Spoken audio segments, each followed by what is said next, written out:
부산 한성교회 오늘의 밥 시간입니다. 1월 4일 토요일 오늘의 밥은 여호수아 3장 1절로 10절 말씀입니다.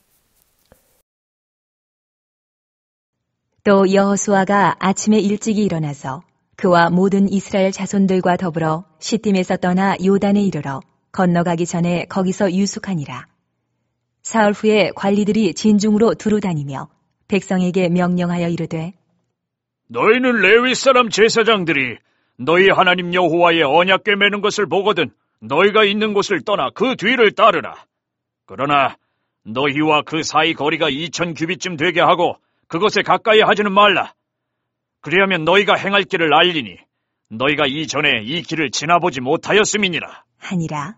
여호수아가 또 백성에게 이르되 너희는 자신을 성결하게 하라.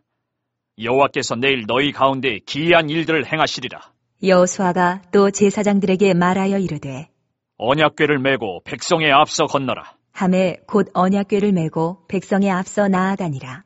여호와께서 여호수아에게 이르시되 내가 오늘부터 시작하여 너를 온 이스라엘의 목전에서 크게 하여 내가 모세와 함께 있었던 것 같이 너와 함께 있는 것을 그들이 알게 하리라.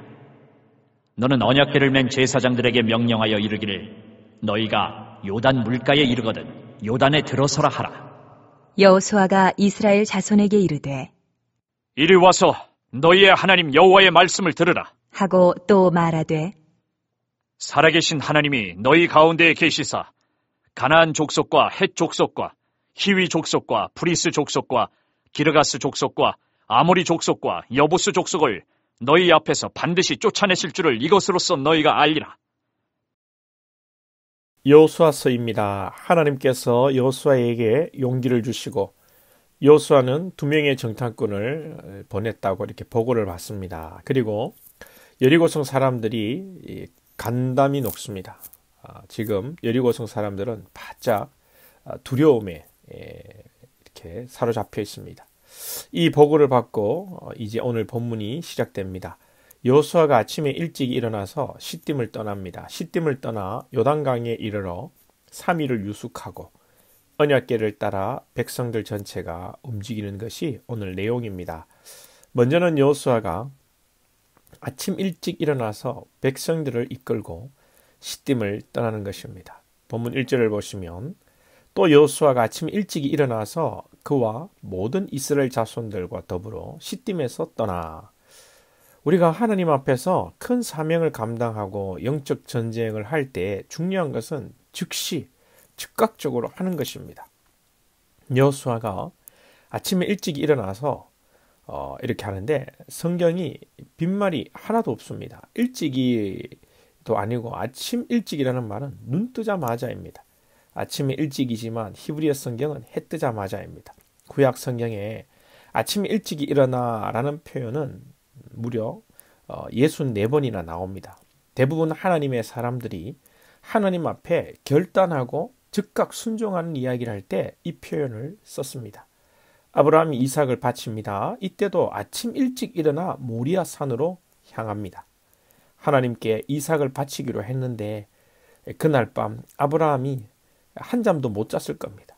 그런데 해가 뜨고도 아침 먹고 출발한다든지 점심 먹고 가든지 이렇게 하면 이 아브라함이 마음이 변했을지도 모릅니다. 그래서 아브라함은 하나님 앞에 순종하기 위해서 해가 뜨자마자 일어나 모리아 산으로 향했던 것입니다. 야곱도 일어나자마자 돌베개로 삼았던 돌을 가져다가 서원을 하고 기드온도 일찍 일어나 미디안과 전쟁을 하고 한나도 성전에서 기도하고 일찍 일어나 집으로 돌아가 사무엘을 가지게 됩니다. 우리가 하나님의 사명 앞에 순종해야 할 일 앞에 서원 앞에 일찍 즉각 순종하는 것이 중요합니다. 시간의 여지를 두면 우리는 딴 생각을 하는 그런 연약한 존재입니다. 여러분들도 경험하셨을 겁니다.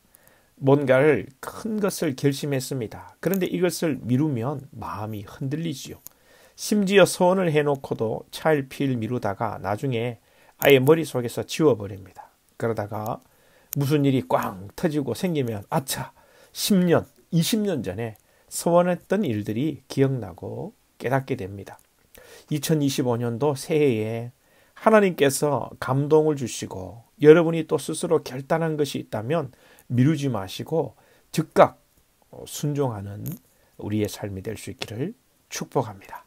그리고 이스라엘 백성들이 요단강에 들어오기 전에 이 언약궤를 2000규빗 앞에 두고 언약궤를 따라 움직이라고 말씀합니다. 4절 말씀에 그러나 너희와 그 사이 거리가 2000규빗쯤 되게 하고 그것에 가까이 하지는 말라. 그리하면 너희가 행할 길을 알리니 언약궤와 2000규빗 거리를 두고 2000규빗이라고 하면 900m 내지 한 1000m 약 1km 정도 됩니다. 이스라엘이 움직이는데 언약궤를 1km 앞에 두고 움직인다는 것이죠.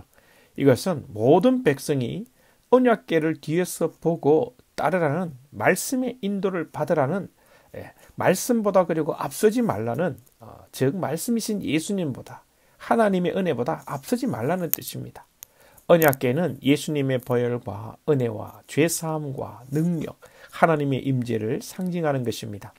대제사장이 제사를 지낼 때 성전의 지성소에 둔 이 언약궤에 짐승의 피를 들고 가서 부음으로 죄사함을 뜻하는 그런 곳이죠. 그래서 언약궤 위에 피를 붓는 곳을 시은좌, 베풀시 은혜 자리좌. 언약궤는 하나님의 은혜를 최종적으로 상징하고 이스라엘이 요단을 건너는 것도 하나님의 은혜로 건넌다는 것을 우리가 생각해야 합니다. 그리고 언약궤가 먼저 감으로 예수님이 먼저 가심으로 성령께서 우리 앞에 선행하심으로 우리를 인도하신다는 사실을 기억하고 우리는 믿음으로 가야 합니다. 우리 예수님께서 죽으시고 부활하심으로 확정적으로 죄와 사망의 권세를 이기셨습니다. 우리도 승리합니다. 예수님을 따라 나아갈 때 승리하고 죄의 유혹을 이기고 병마가 떠나가고 무너졌던 우리의 삶과 가정과 교회가 회복하며 더욱더 하나님의 강력한 은혜를 경험할 줄로 믿습니다. 예수의 이름에 능력이 있고 예수이신 말씀이 능력인 줄로 믿습니다. 그리고 우리는 행동해야 합니다. 요단강은 갈라지지 않았습니다. 요단강은 명령에 순종해서 제사장들이 언약궤를 메고 들어갈 때에 물이 점점 멈추었습니다. 원래 이 시기에는 강이 넘치는 시기입니다. 그런데 믿음으로 들어갈 때에 물이 멈추게 된 것입니다. 2025년도 우리에게 필요한 것은 믿음에 기반한 기도와 믿음에 기반한 행동하는 신앙의 삶입니다. 저와 여러분이 오늘 하루도 말씀을 따라가고 말씀 안에 굳게 서고 말씀을 굳게 믿고 행동하는 복된 한 날 될 수 있기를 축복합니다.